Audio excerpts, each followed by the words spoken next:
All right, everyone. Let's do some applications. This is extra practice here. Check your understanding of applications of exponential and logarithmic functions. So solve algebraically on a separate sheet of paper. So number one, paleontologists can estimate the size of a dinosaur from incomplete skeletal remains. For a carnivorous dinosaur, the relationship between the length s in meters of the skull and the body mass m in kilograms can be expressed using the logarithmic equation 3.6022 times the log of s equals log of m minus 3.4444. To the nearest hundredth of a meter, determine the skull length of a Tyrannosaurus rex with an estimated body mass of 5,500 kilograms. So let me start this on a new page. So number one. Okay. Let me write it like this: 3.6022 log of s equals log of m minus 3.4444. Okay, we said the mass of the Tyrannosaurus skull is 5,500. I think it's kilograms, right? Yeah, 5,500 kilograms. Wow, that's pretty heavy. Well, okay, I guess they aren't that big. All right, so let me plug that in. 3.6022 log of s equals log of 5,500 minus 3.4444. Okay, let's rearrange the equation, solve for s. So I have log of s equals log of 5,500 minus 3.4444 divided by 3.6022.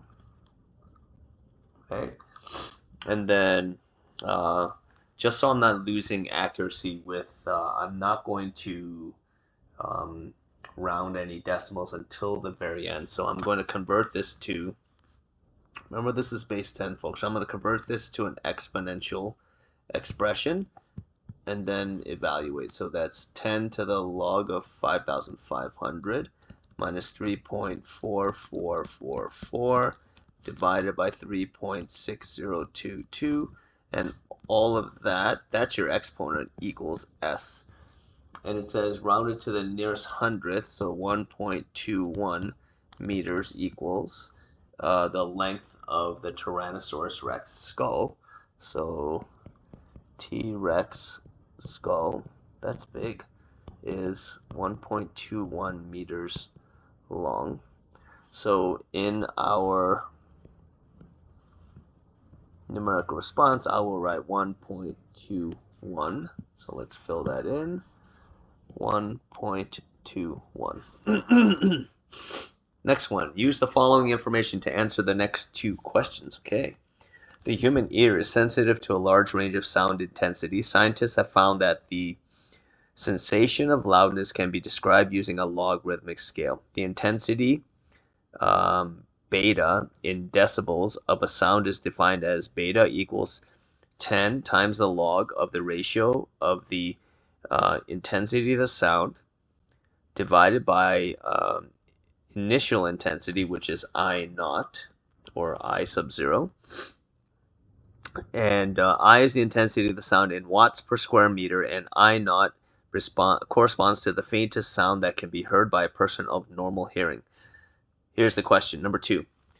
Audiologists recommend that people should wear hearing protection if the sound level exceeds 85 decibels. The sound level of a chainsaw is about 85 decibels.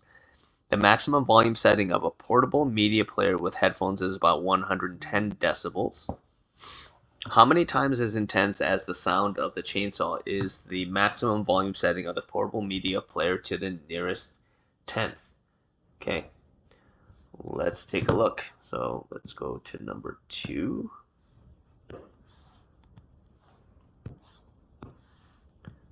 Number 2, folks. Okay. if I set this up, so I have my equation.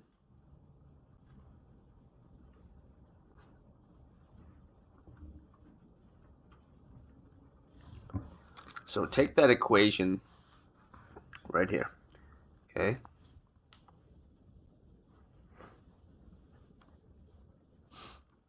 So how many times as intense as the sound of the chainsaw is the maximum volume setting um, of the portable media player to the nearest tenth, okay?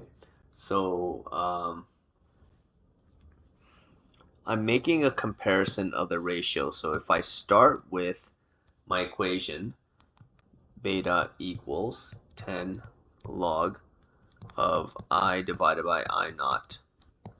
This ratio compares sound intensities. Okay, so that's what we are actually solving for, not I or I naught. We're solving for um, the actual ratio. So, well, we can do it a couple ways. I'm going to do it this way, where um, uh, I'm going to solve for uh, the I value, the intensity value for the portable media player, then the intensity value for the chainsaw, and then compare the two. Because technically I naught, if I go back here, I naught is the faintest sound. It's actually not the lower level sound of the chainsaw. Okay, so just be aware of that. Okay, so if I do that, let's start with the portable media player at 110 decibels. So 110, 110 equals 10 times log of I divided by I naught. Okay, so let's simplify this. Divide both sides by 10. That's 11 equals log of I divided by I naught. Convert to exponential form. That is 10 to the 11th equals I divided by I naught. I divided by I naught. Let's call this P, right? So that's I sub P. We're comparing the how you get a sound intensity of the portable media players. You compare it to a reference value of a sound that you can barely hear. That's the reference value, I naught. So reference value, and IP is your portable media player. Okay, so IP, let's solve for IP equals 10 to the 11th times I naught. So the portable media player is 10 to the 11th times more intense in sound than the reference level of sound I naught. So let's keep that in mind. Okay. Um, for the chainsaw. Okay, so that is 85 decibels equals 10 times log of I divided by I naught. Okay, that's 8.5 equals log of I divided by I naught.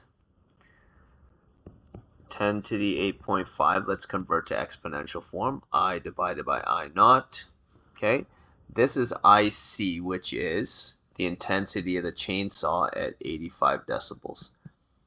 I naught, this is your reference value of a sound that's barely audible. Okay, so IC, the intensity of the chainsaw, is equal to 10 to the 8.5 times the reference value.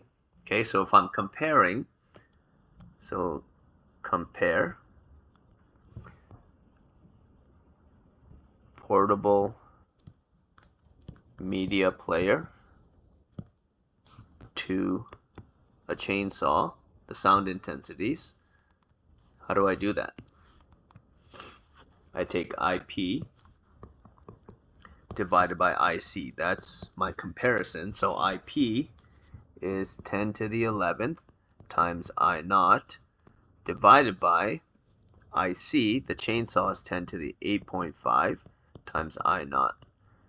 The two I naught values, the reference values, cancel out. And then what are we left with? That is to the nearest tenth, 316.2. So the portable media player is 316.2 times more intense than the chainsaw, which is kind of hard to believe, right? So when you're listening to your music on your AirPods or your headphones, like, watch that sound. You're gonna damage your hearing. Okay, just be careful. Okay. All right, that's number 2.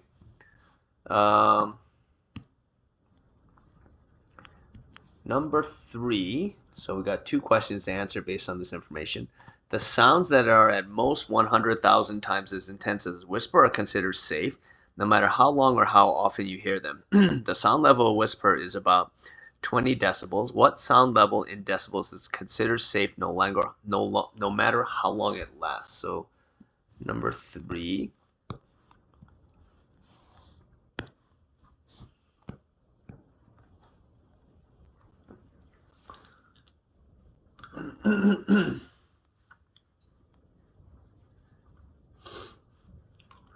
Okay. So if I have beta equals 10 log of the ratio of I to I naught, for a whisper I know that's 20 decibels. Let's plug that in. Okay, so that's 2 equals log of I over I naught.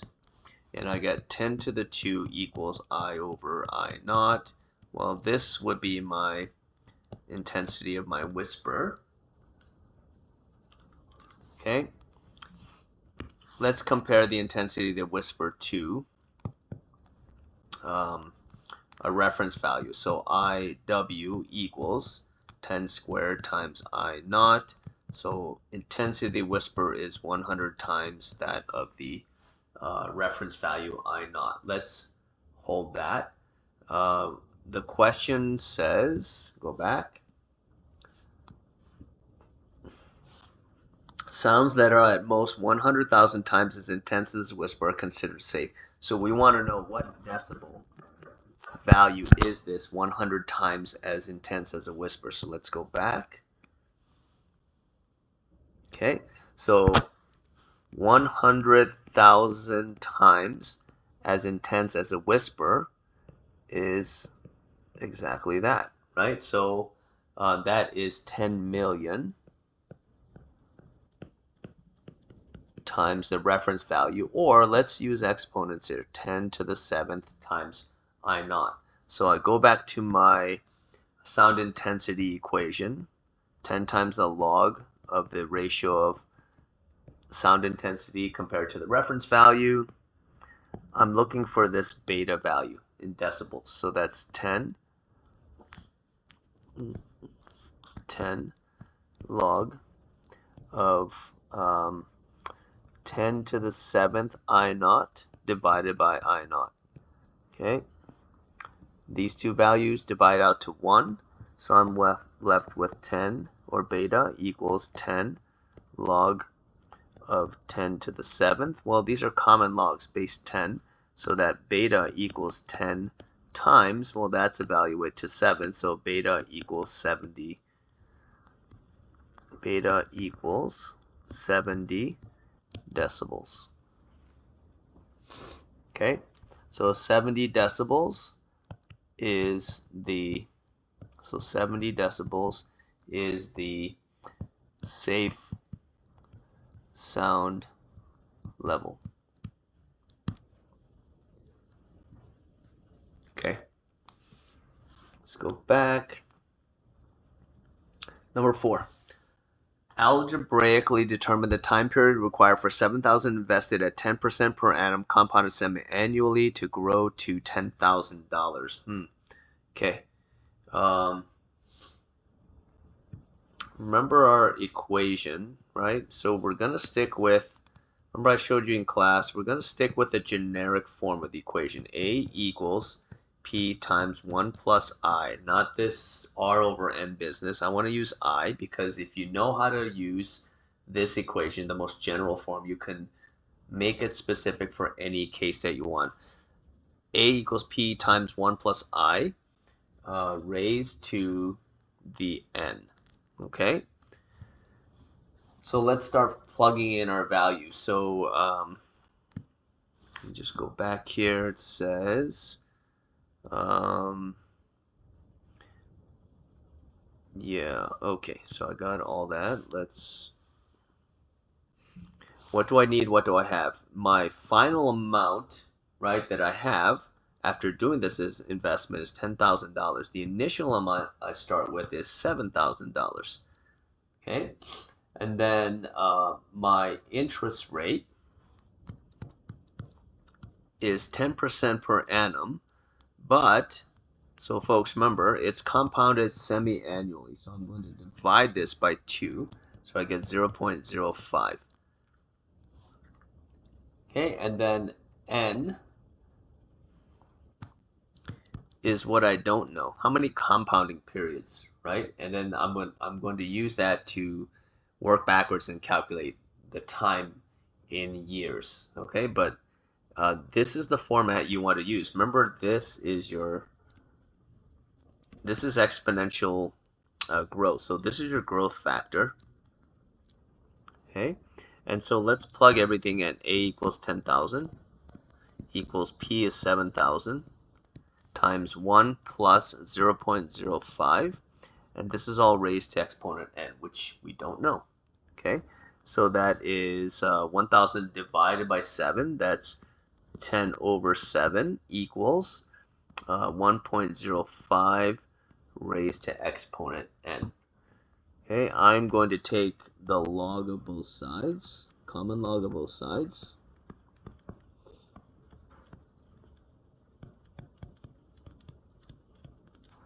Okay, and then this is what I get, 10 divided by 7. Power law, I'm going to bring that n down as a coefficient.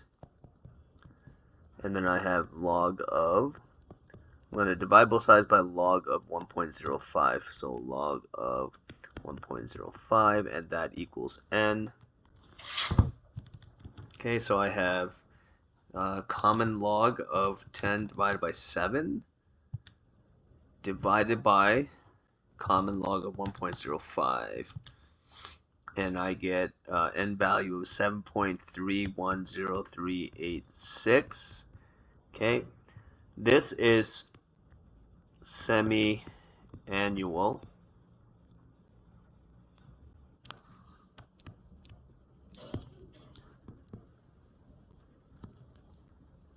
compounding periods. Well, I want the number of years, correct? Let me just make sure we're asking for a number of years, right? Yeah, the time period. Well, the answers are in years, so we want the number of years. So I'm going to take 7.310386. This is semi-annual, so I'm going to divide by 2. And I get 3.655 on and on. It says to the nearest, what's the value? Nearest, well, just time period. Well, let's figure out the one that matches the closest. Oh, not the best worded, because, well, if I round up, it's going to be roughly 4 years, right? So,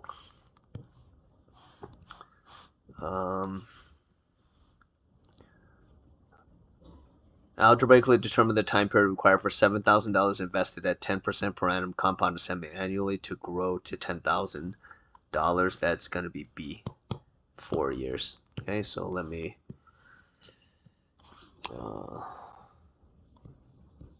4 years. Okay.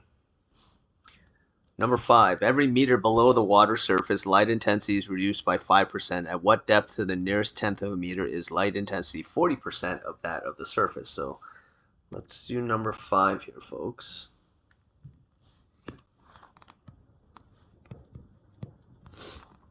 Number 5.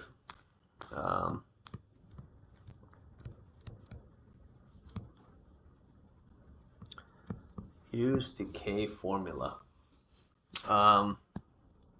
which is y equals a times b raised to exponent t divided by p. So I know that t value is time, but we can also think of it as units of length as well. Okay, so I'm going to think of t as my distance, okay, the length that we're solving for.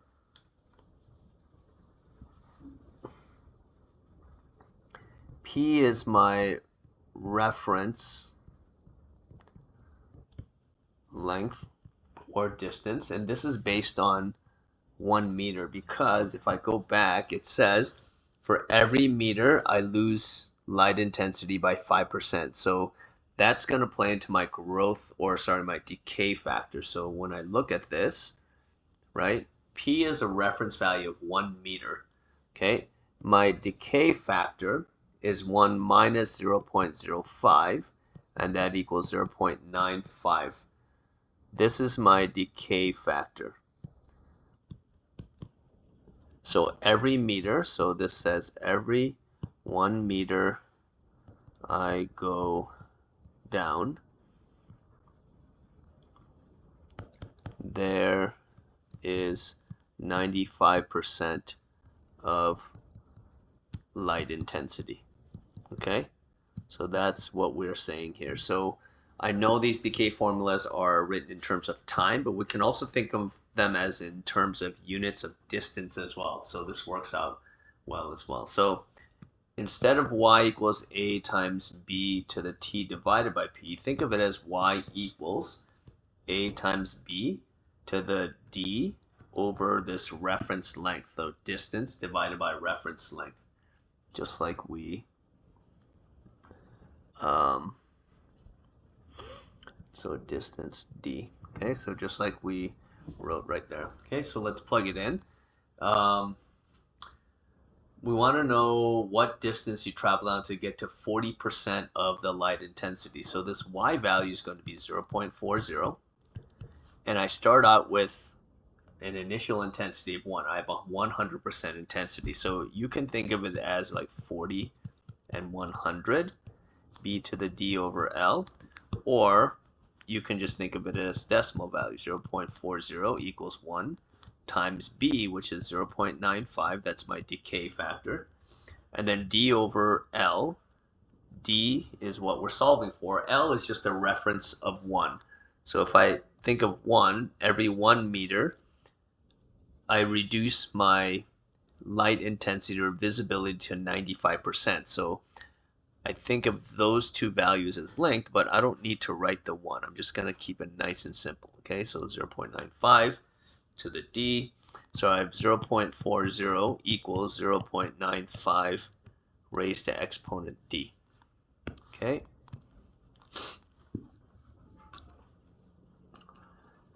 This one, we could take the log of both sides, or let's convert this to logarithmic form. So log, that will free up the d, or the exponent d. So log base 0.95 of my argument 0.4 equals d.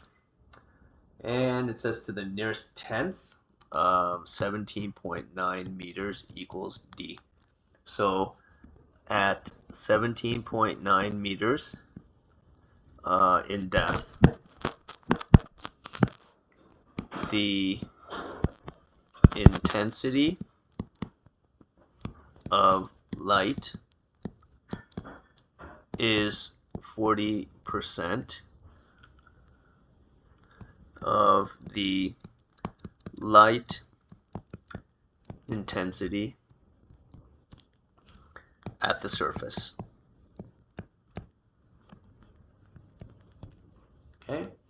So 17.9. So this is a numerical response question. So how do I write it? 17.9. 17.9.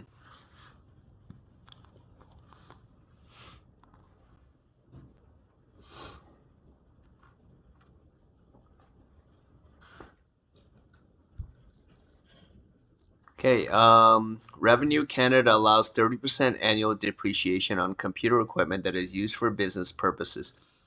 If a business computer costs $3,000 today, algebraically determine what Revenue Canada would assign the value of the computer 4 years from now. Well,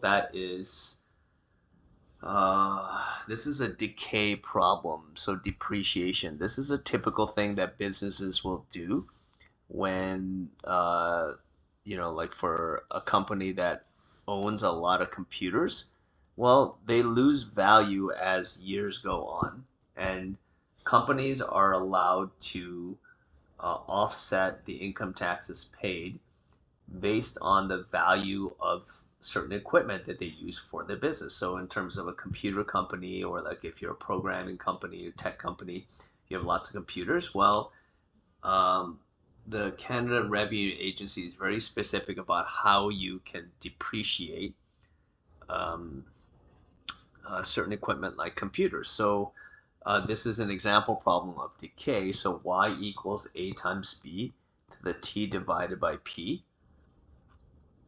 Okay. Um,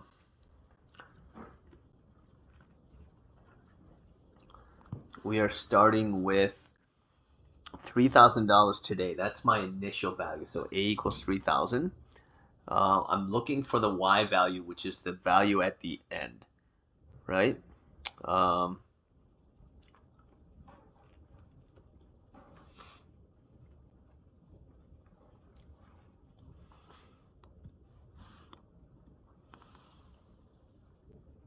okay, so uh, a equals $3,000. It says in 4 years, so t equals 4 years. And then the b value equals 1 minus 0.30. It loses 30% of its value. So the decay factor is 0.70. Well, the period that this decay happens, is exactly in 1 year. It says per year. So the p value is 1. So my equation gets modified to this. Okay? So the y value is the final amount we're looking at after the 70% depreciation over 4 years. So the a value is $3,000. And the decay constant, or decay value, is 0.70 raised to the exponent 4. Okay? And when we do that math, what do we get? I get $720.30. Okay, so the Canada Revenue Agency would assign a value of $720 uh, 4 years from now. Okay. Actually, when you're an accountant in a business who is doing the bookkeeping on all the equipment and assigning appropriate depreciation values, they are adhering to Canadian law and the depreciation amounts that you can set for certain types of equipment. Okay.